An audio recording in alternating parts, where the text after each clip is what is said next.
और इन कार्यक्रमों के साथ अगर आप बाबा साहब का जो जीवन था वो बहुत संघर्षपूर्ण था। उस संघर्षों के बाद भी उन्होंने 26 डिग्रियां हासिल की थी। इंग्लैंड से जाके इकोनॉमी में, अर्थशास्त्र में पीएचडी किया था। विधि के ज्ञाता भी थे।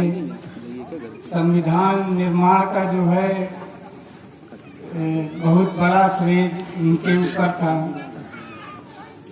तो ये जो कार्यक्रम है ये बहुत अच्छा है। इससे उनके जो है जो आदर्श थे उसे लोगों को जानने का मौका मिलेगा। लेकिन उससे भी अच्छा होगा कि जो उनका जीवन दर्शन, बाबा साहब का जीवन जो है एक दर्शन है, जीवन जीने की एक शैली है, एक तरीका है। अगर उसको आप लोग अपनाएंगे तो वो और अच्छा होगा।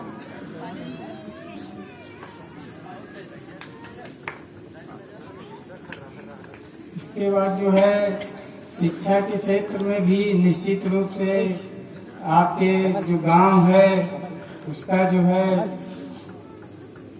विकास हो रहा है। और जैसा अभी छोटे भाई प्रकाश वीर जी ने कहा, बड़े भैया कुलदीप जी हैं, आपके विद्यालय में, सरकारी विद्यालय में पोस्टिंग है और सरकारी विद्यालय में आपको सभी प्रकार की सुविधाएं मिलती हैं कि पुस्तकें, ड्रेस वगैरह सारी भी मिलती हैं कि आप की अगर आर्थिक स्थिति नहीं भी अच्छी है तो आप अगर समय देंगे, देखिए केवल स्कूल या भैया कुलदीप भैया तो अपनी मेहनत कर रहे हैं, लेकिन आप लोग अगर उसमें और सहयोग करेंगे तो निश्चित रूप से परिणाम और अच्छे होंगे और बेहतर होंगे। तो अब एक आदमी अगर आपके साथ लगा हुआ है, परिश्रम कर रहा है, तो अब जरूरत है आप लोगों के सहयोग की। आप लोग भी उनके साथ सहयोग करेंगे, कदम से कदम मिला के उनके चलेंगे तो निश्चित रूप से आने वाले समय में इसके परिणाम और अच्छे होंगे और बेहतर होंगे। और बाबा साहब भीमराव अम्बेडकर ने कहा भी था कि शिक्षा ही एकमात्र रास्ता है समाज में समानता लाने का। उनका जीवन जो समाज में जातीय भेदभाव है, छुआछूत की जो समस्या है, आज आजादी के 75 साल बाद भी जो ग्रामीण परिवेश है वहाँ आज भी समस्या है कि बोले ये मोहल्ला हरिजन मोहल्ला है, ये है। तो ये इसी के खिलाफ उनकी लड़ाई थी। तो समाज में समानता और अपना अधिकार उन्होंने कहा था आपको संघर्ष करके लेना पड़ेगा। और संघर्ष का आशय लाठी डंडे से लड़ाई का नहीं है।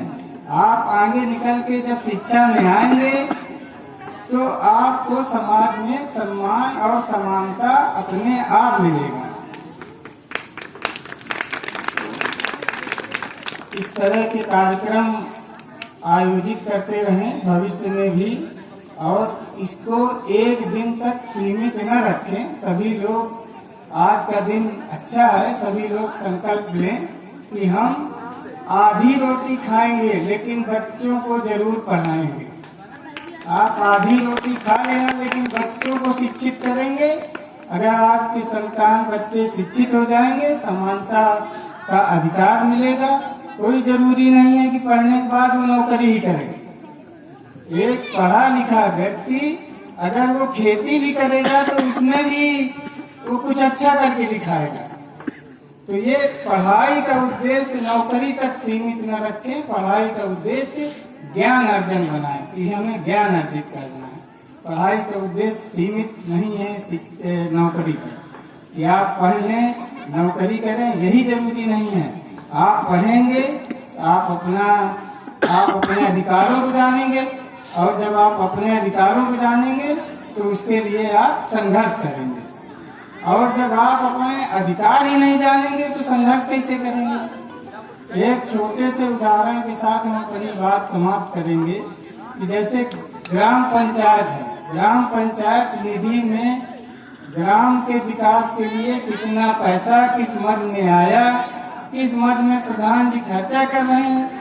जब आप शिक्षित नहीं होंगे तो आपको जानकारी नहीं होगी, तो आप अपने आवास के लिए भी, जो आपका अधिकार है आपका आवास, उसके लिए भी आप 20,000 लेके घूमते हैं कि भैया सेक्रेटरी जी, प्रधान जी ले लीजिए, हमको आवास दिला दीजिए।